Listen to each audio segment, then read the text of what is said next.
Mi prometido me engañó con su secretaria y juntos hicieron un plan para dejarme fuera.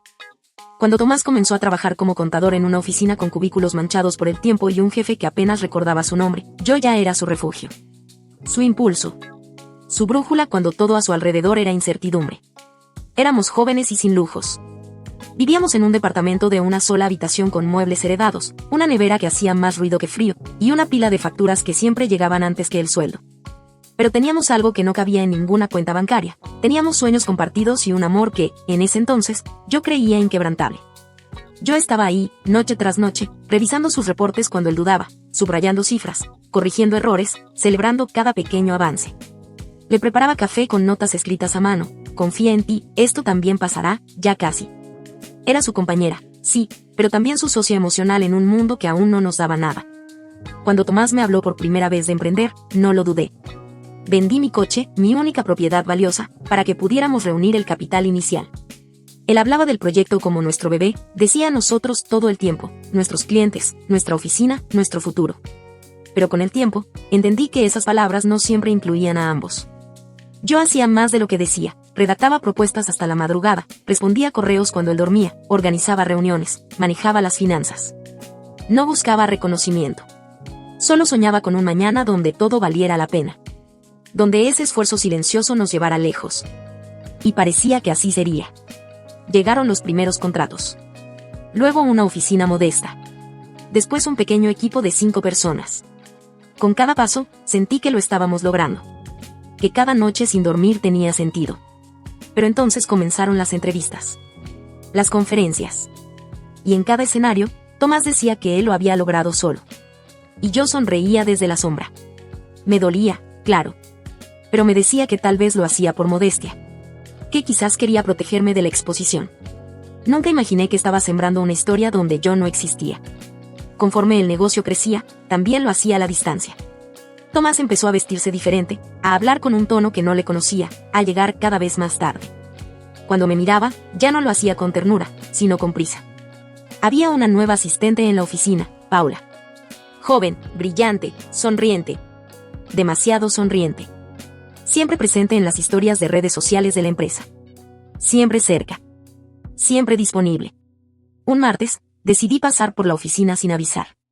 Llevaba comida, como cuando todo era más simple. Pensé que le haría bien una pausa, un gesto como los de antes. Al llegar, lo vi desde la puerta de vidrio, ella le acomodaba el cuello de la camisa.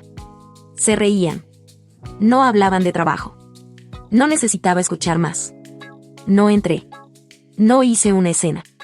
Solo di media vuelta con la misma dignidad con la que lo había ayudado a levantar cada ladrillo de ese lugar.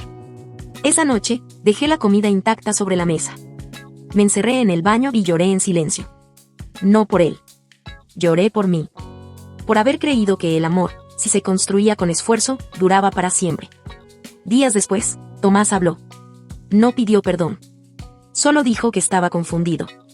Que necesitaba espacio. Que quería reencontrarse. Que no era por otra persona, que solo necesitaba tiempo. Lo entendí. Claro que lo entendí. Porque una parte de mí ya lo sabía. No me estaba dejando. Me estaba reemplazando. No solo en su cama, sino en la empresa que habíamos construido juntos. Y lo peor de todo, legalmente yo no existía.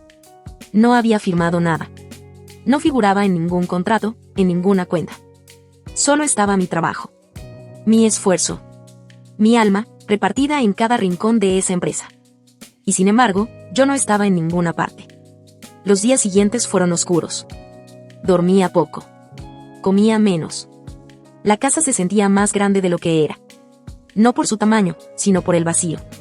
Cada taza, cada silla, cada aroma tenía su rastro.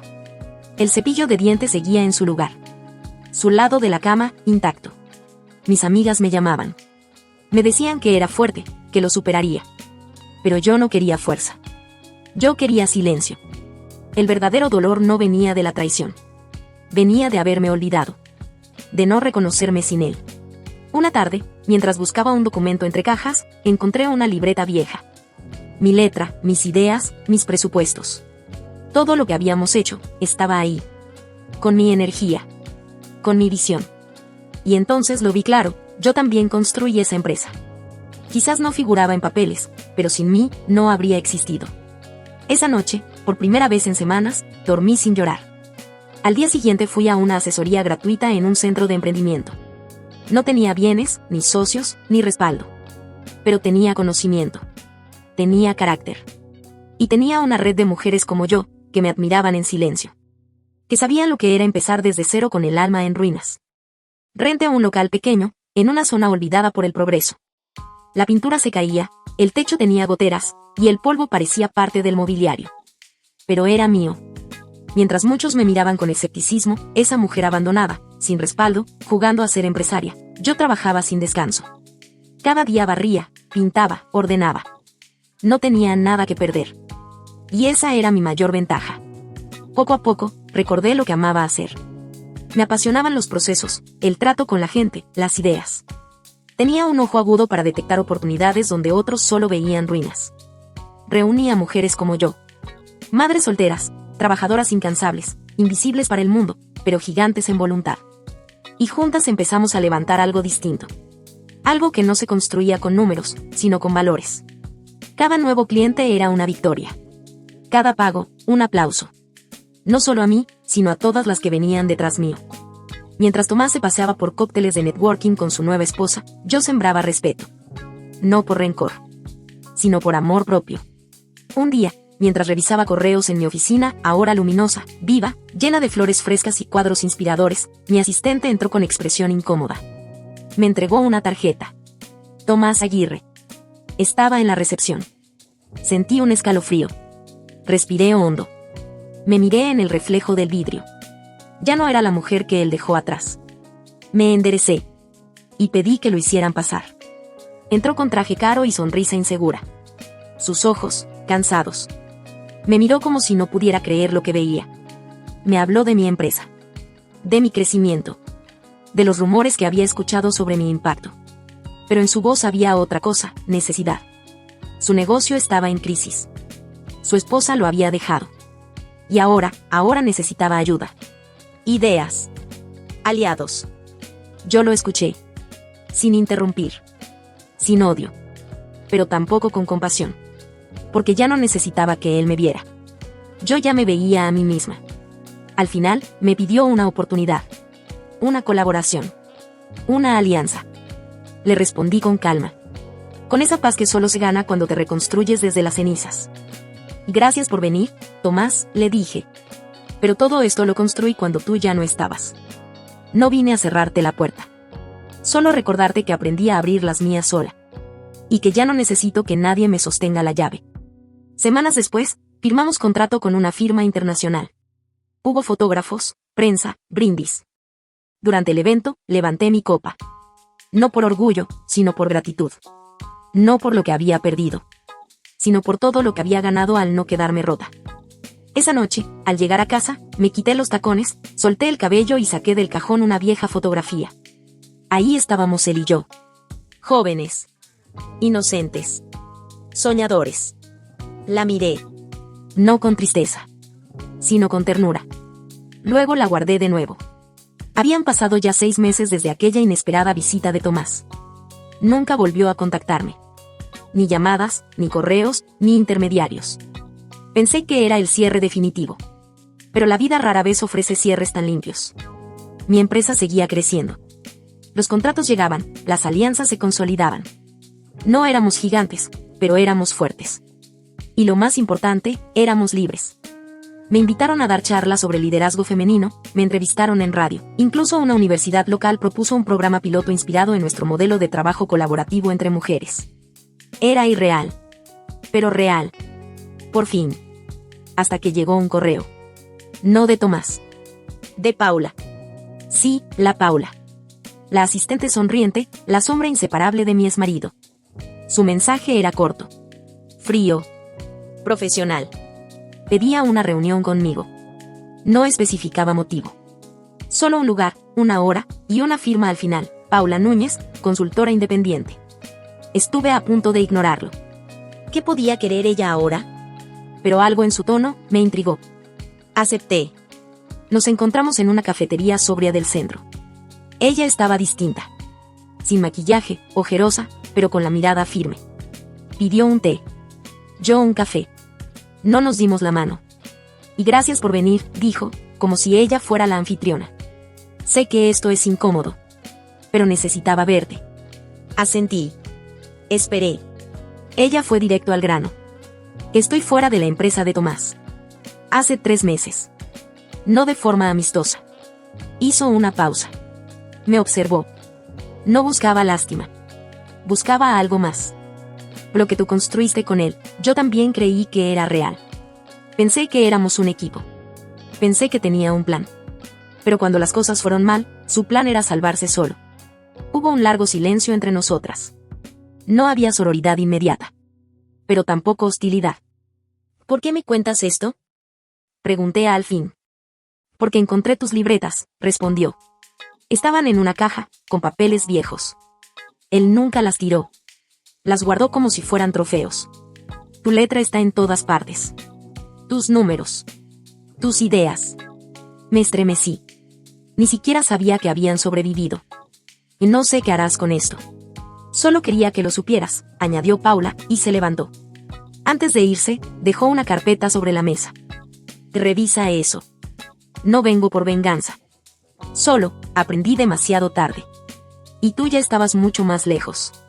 Me fui a casa con la carpeta cerrada. No tenía idea qué contenía. No la abrí hasta el día siguiente.